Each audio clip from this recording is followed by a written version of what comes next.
পারেন আপনি, তাহলে 1000 মাস ইবাদতের চাইতে বেশি উত্তম হবে, আপনার আমলনামাতে সওয়াব বেশি জমা হবে।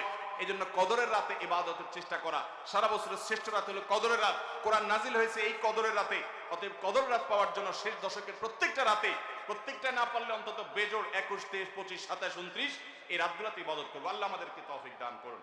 তাহলে 25 নম্বর আমল হলো লাইলাতুল কদর তালাশ করা। শেষ দশকের সবগুলো রাতে, সম্ভব না হলে বেজোড় রাতে। আল্লাহ আমাদেরকে তৌফিক দান করুন। লাইলাতুল কদর যদি আমরা পেয়ে যাই, মনে হয় যে এটা লাইলাতুল কদর হতে পারে, তাহলে একটা বিশেষ দোয়া পড়া। দোয়াটা হলো আল্লাহুম্মা ইন্নাকা আফুউন তুহিব্বুল আফওয়া ফাআফু আন্নি। হে আল্লাহ, আপনি ক্ষমাশীল, আপনি ক্ষমা করতে ভালোবাসেন, পছন্দ করেন, আপনি আমাকে ক্ষমা করুন। এই দোয়াটা পড়বো তো ইনশাআল্লাহ। আল্লাহুম্মা ইন্নাকা আফুউন, বড় বড় অর্থবহ একটা দোয়া, বড় মজাদার একটা দোয়া।